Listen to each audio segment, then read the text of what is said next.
유명희 통상교섭본부장, WTO 세계무역기구 사무총장 선거에 최종 라운드에 진출을 했습니다.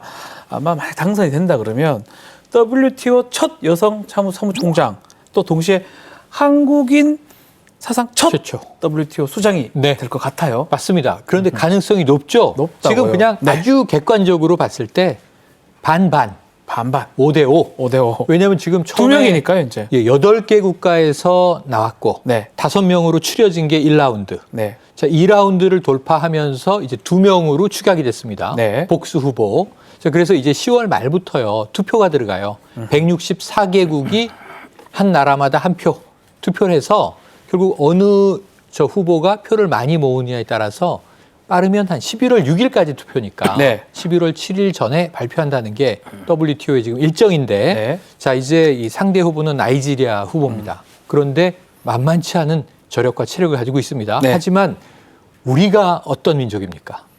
통상의 민족이죠. 백의 민족이죠. 네, 백이민족이었죠, 예전에는. 네, 알겠습니다. 그런데 지금은 이제 또 이 다문화 국가가 됐고요. 그렇죠. 통상, 수출 네. 무역에 관한 한 세계적인 이 교역국.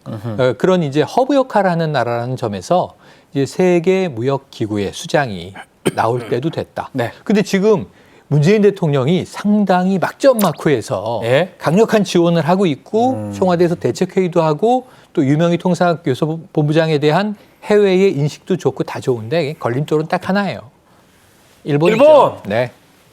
일본. 왜 그래요, 일본? 뭐 일본 당연히 이렇게 할 텐데 이제 이걸 이런 구도로 봤으면 좋겠어요. 네. 나는 유엔에도 우리가 진출을 해봤죠, 수장으로. 그렇죠. 근데 이 WTO는 세계 무역 질서를 어떻게 만들어가느냐 하는 그런 과제를 안고 있잖아요. 네. 근데 이럴 때 이제 한국이냐 일본이냐 또 우리의 민족적인 이제 국가의 얘기냐 이런 거를 앞세우는 건 세계 전략상 별로 좋은 건 아닌 거죠, 당연히. 그리고 이 보면은 나이제리아하고 우리를 비교해 볼 때에 나이제리아는 과거에는 이런 거 없어졌지만은 제3세계 국가권에 속해 있는 나라이고 우리는 이제 일종의 중견 선진 국가 또는 중간 정도에 위치해 있는 그런 상황에 있기 때문에 네. 구도로 볼 때는 우리의 경험과 위치가 굉장히 유리하죠. 그런 게 하나 있고 또 하나는 이제 WTO 출범 때는 기본적으로 이제 미국과 유럽을 중심으로 해서 세계 자본주의 질서를 재편하는 데에 목적이 두어졌는데 네.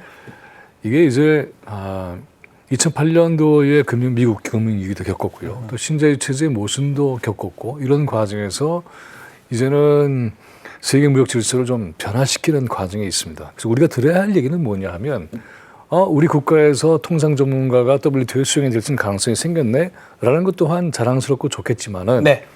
도대체 세계 무역 질서를 어떻게 바꾸는 것이 모두를 위해서 새로운 국제적인 경제 질서가 되는 것이야. 이런 얘기를 하는 게 더 중요해요, 사실은. 오히려 그게 더 중요할 근데 우리 것이다. 언론을 보면은 그런 얘기가 전혀 언급이 되고 있지 않죠. 그러니까 그게 뭐냐 하면 WTO에 대한 이해를 대한민국 국가의 이익과 연결시켜서 사고하는 것에서 벗어나지 못하고 있는 것이죠. 물론 그것이 대한민국의 국가 이익과 또 대한민국이 그동안에 해왔던 여러 가지 국제적인 경제 역량이 반영될 수 있는 굉장히 중요한 기회죠. 그렇죠. 또 뿐만이 아니라 이러한 기회를 통해서 만들어진 경험이 우리에겐 굉장히 중요한 기여를 하게 할 겁니다. 그렇죠. 이런 건 다 알고 있는 것이니까. 예. 자, 그렇다면 지금 WTO는 어떤 문제에 부딪혔는가? 그 문제를 풀기 위해서는 이제 우리의 통상 경험이 어떻게 기여를 할 수 있을 것인가?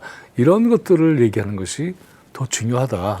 아하. 이렇게 좀 세계 전체 시야를 볼 때 그런 시야가 우리한테 필요한 것 같아요. 그렇죠. 그리고 거기에 대해서 이것이 더 크게 얘기하자면 그런 능력이 한반도 평화에도 혹시 연관되지 않을까.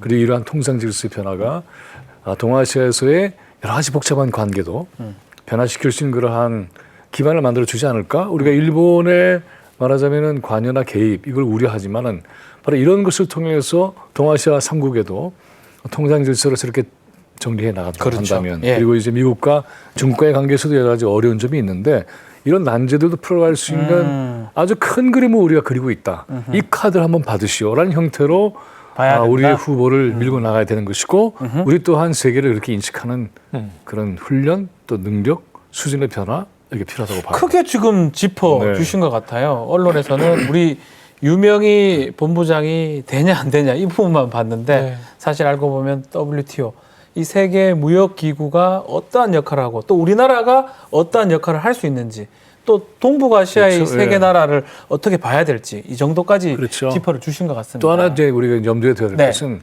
WTO의 수장이 되면 도리어 한국은 역차별 받을 수 있는 가능성도 있는 거예요. 왜냐하면 수장은 중립적으로 모두를 다 이렇게 보살펴야 하는데 출신 국가를 너무 챙긴다 그러면 그 리더십의 문제가 제기되는 거죠. 그렇죠. 그러니까 그런 점도 우리가 아울러서 생각을 해야만 이 유명희 통상 이 WTO의 네. 이 과정에서 이분이 역할을 할 수 있는 그러한 큰 폭도 우리가 만들어 주는 거죠. 어떤 경우에는 우리가 유리하지 않을 수도 있어요. 네. 그러나 그걸 감수하고라도 해야 된다. 그렇게 해나간다고 한다면 대한민국의 세계 통상 질서에 기여하는 굉장히 알겠습니다. 중요한 것이다. 이런 수준까지 가야 이게 국격이라고 봅니다. 근데 뭐 이게 우리 다 설명을 잘 해주셨는데 우리 또 시청자분들은 그래도 되냐 안 되냐 물론. 이 부분에 물론. 댓글들이 좀 많이 올라와 이건 이제 있어요. 그렇게 되는 네. 걸 전제로 해서 전 그래서 가능성이 높다고 얘기한 거죠. 그렇죠. 봅니다. 자 상대 후보 좀 전에 이름도 좀 아주 복잡 오콘조 이름 길어요. 이웰라 그건 일부고요. 네. 이름은 응고지. 응고지 오콘조 네. 이웰라. 왜냐면 아프리카나 중동은 이름 길죠. 예, 아버지의 이름, 다 붙여요. 할아버지의 이름 쭉 그냥 길어지는데 일단 이분이 나이지리아 재무 외무장관도 했고 세계은행에도 근무를 해가지고 네. 경력이 만만치 않죠. 그 완전 그 인지도가 상당히 글로벌 높다고 봐야 될것 인지도가 같아요. 높죠. 예를 들면 네. 재무부 장관을 했다. 우리나라로 치면 지금 기재부 장관이니까 그렇죠. 경제부총리격인데 또 여기다가 특이하게도 경제 관련 장관도 하고 외교 관련 장관도 하다 두개다 보니까 있어요. 우리나라로 치면 강경화 이 외교장관인데 그러면 세계의 각국 대사나 네. 외교 채널을 다 이제 접촉했을 거 아니에요. 그러니까 인지도가 높죠. 그런데 문제는 이게 나이지리아 대표 선수로의 인지도고 국제기구 경험도 있어요. 세계은행에서 전무로 재직을 했어요. 네. 그런데 세계은행은 우리나라 출신의 분이 이 총재를 역임한 그렇죠. 기구이기도 해요. 네. 그렇죠. 김영 했었죠. 총재가 네. 네, 세계은행을 또 이끌었었기 때문에 그래서 여기에 대해서는 지금 뭐 막상막하다. 그리고 이제 이 어떤 국가의 또 수준, 국가의 포지션 이것도 중요하다. 네. 그래서 막상막하다. 그래서 딱 누구라고 지금 단정짓기는 어렵고 네. 이제 각 나라별 이해관계가 어디에 투표하느냐 이제 요게 남아 있고요. 네. 그런데 이제 아까 일본이 좀 걸림돌이 되고 있다고 했지만 아까 이제 김 교수님 주신 말씀에 보탠다면 우리가 지금 지난해부터 벌어진 한일 간의 수출 규제 싸움 네. 이걸 우리가 WTO에 제소했거든요. 이건 일본이 부당하게 우리를 이 국제 자유교역의 원칙에 위배해서 말도 안 되는 역사 문제를 가지고 지금 수출 규제를 하고 있다. 네. 그 우리가 WTO의 제소국이에요. 그쪽은 이제 피소가 된 거예요. 일본은 네. 근데 이게 한 1, 2년 걸릴 싸움이긴 한데 여기서 우리가 이기겠느냐. 이기면은 유명희 총장이 이제 맡고 있는 상황에서는 말씀하신 대로 그럼 수장이 자국 편들면 안 되지. 제가 보기에는 어떤 흐름으로 갈 것 같냐면 자국 관계로 풀어보자 하고 우리가 제소했으니까 우리가 철회할 수도 있어요. 제소했던 거를 네. 처리한다. 근데 문제는 일본이 이거 와 그러면서 저거 봐라 못 이길 것 같으니까 또 빼는 거 아니냐 하고 공세를 취할 가능성이 있기 때문에 네. 이게 묘하게 이제 맞물려 있긴 한데 그럼에도 불구하고 지금 뭐 각국의 관계는 각국의 관계고 지금 WTO의 수장에 제일 중요한 것은 네. WTO의 위상이 옛날보다 허물어졌어요. WHO 세계 보건기구 보건기구요. 보세요. 이 트럼프 대통령이 돈 안 내겠다. 네. 중국 얘기만 듣고 있다. 미국은 빠질란다. 이렇게 되니까 위태위태해지잖아요. 네. WTO도 지금 예전처럼 세계 무역 질서를 이끌고 가지 못한다. 왜? 이것도 미국 때문에 자국 보호주의가 워낙 기승을 부리다 보니까 네. 이제 보호무역으로 좀 선회하는 거 아니냐. 과거에는 이제 자유무역이었는데 그럼 지금의 화두인 공정무역하고 네. 그리고 다시 자유공정무역을 회복하기 위해서 굉장히 좀 WTO의 체력을 높여야 하는 좀 굉장히 묵직한 과제를 안고 있기도 해요. 네, 또만 네. 이제 그 부분이 뭐냐 하면 이게 이제 다자간 무역 질서를 만드는 거잖아요. 네. 근데 이제 트럼프 이후로는 보면은 양자간 이걸 풀겠다는 거죠. 네. 다자라는 원칙 속에 들어가게 되면은 미국의 입장에서는 보면은 여러 관련자가 있는 상황 속에서 자기는 n분의 1이 되는 거죠. 네.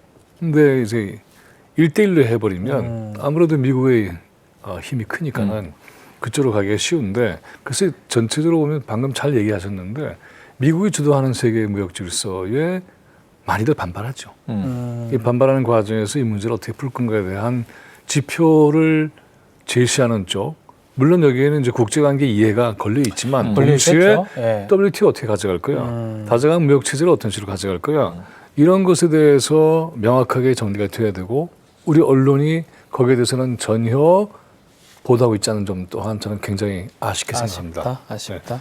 자, 일본이 지금 내에서는 아주 네. 경계하는 분위기가 더 네네. 커졌다고 해요. 경계 아니에요. 우리가 경계 되는 아니에요. 것에 대해서 그냥 반대. 아예 반대한다. 경계라고 하는 것은 아. 한국의 후보가 되면 어떡하지? 네. 국제관계에서 한국이 좀 이 WTO 세계 무역의 주도권을 이끌고 나가는 리더 국가가 되면 네. 일본이 좀 소외되는 거 아닌가? 불이익을 받는 거 아닌가? 하는 게 경계인데 그렇죠. 지금 그냥 노골적으로 반대예요. 심지어는 아하. 일본이 주도해서 아까 164개국에 네. 자, 한국 후보 떨어뜨리고 나이지리아 후보 올립시다. 라는 로비를 하고 있는 정황까지도 지금 튀어나오고 있는 상황이에요. 네. 그러니까 그 사이에 근데 아베 전 총리가 지금 이제 심각한 건강 문제 때문에 사실은 인기 하락, 지지율 문제 때문에 어쩌면 스가 신임 총리로 바뀌었지 않습니까? 그렇죠. 남은 임기를 우선 준 거잖아요. 네. 이런 상황에서 지금 약간 일본이 좀 노골적으로 반대 활동을 하고 있지 못했어요. 이 총리가 내부에서 교체되는 과정이 그렇죠. 있었기 때문에. 네. 근데 지금 이제 10월 말부터 11월 초순 이게 이 투표라고 본다면 한 이 2주여 남아 있지 않습니까? 네. 일본이 아마 적극적으로 반대 운동에 나서게 되면 이 조금 한일 관계는 그렇죠. 훨씬 더 거칠어질 가능성도 높습니다. 자, 11월 7일 날 최종 결론을 내겠다. 네. 이렇게 계획을 WTO에서 밝혔는데 그냥 또 이런 질문하면 또 우리 교수님께서 안 좋아할 수는 있지만 만약에 좋아하고 안 좋은 거 없어요. 괜찮아요. 뭐든지. 유명희 본부장이 WTO 수장이 된다 했을 네. 때 우리 국익은 어떤 게 있을까요? 한국에 그 국익에 미치는 대한 이익. 관심은 당연히 있는 거죠. 예. 그 뭐냐면은 우리는 지금 가장 중요한 게 네. 다자간 그러니까 미국과 중국이 균형에서도 어렵잖아요. 그런데 이 다자의 무역 체제를 만들어내지 않으면 시장의 규모도 달라지는 것이고 그렇죠. 또 그다음에 어느 특정 국가에 과도하게 의존하는 것은 우리한테는 위험하잖아요. 네. 그래서 그런 것을 잘 열어갈 수 있는 질서를 만드는 데 기여한다면 그게 바로 국익이죠. 그럼 뭐 그냥 제가 단도직입적 두 분한테 물어볼게요. 네. 누가 될 것 같아요? 저는 된다고 봅니다. 된다고 본다. 네. 최일 평론가님. 지금 저도 승률이 한 60% 넘어선다. 어. 우리가 좀 유리하다. 넘어왔다. 왜냐하면 이게 아까 이 청와대의 지원 사격액이 잠깐 언급했는데 대통령이 직접 이게 하고 있다고 하죠. 국력이 중요해요. 그리고 또 국가가 자 만약에 우리 유명희 후보가 이 WTO의 수장이 된다면 우리 한국은 네. 여기서 어떤 이 국가적 이익을 취하지 않을 것이다. 뭐가 올라가는 거냐면요.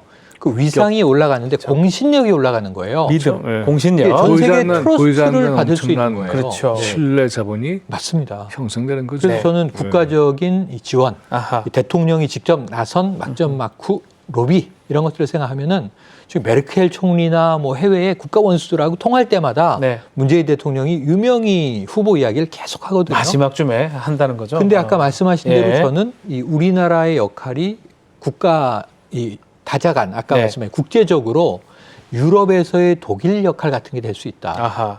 독일은 지금 자국의 이익보다는 유럽을 지탱하는 게 큰일이에요. EU를 유지해야 되고 그렇죠. 심지어는 난민 가장 먼저 가장 많이 받아들이고 가장 많은 돈을 이 유럽 내에 지금 이제 힘든 나라들에게 풀고 이런 부분에서 어쩌면 우리나라가 더 다른 나라들을 많이 지원해야 되는 역할을 끌어안을 가능성도 있는데 그럼에도 불구하고 우리는 이런 역할, 리더십을 우리가 거부하지 못한다. 그렇죠. 운명론으로 받아들이고 성큼성큼 성장해야 되겠죠. 그 사안은 다르지만 일본이 베를린의 소녀상 철거에 대한 압박을 네네. 넣었다가 지금, 네. 이제 중간 실패해버렸죠. 그렇죠. 네, 이런 것들이 일본에게 도움이 안 되죠. 네.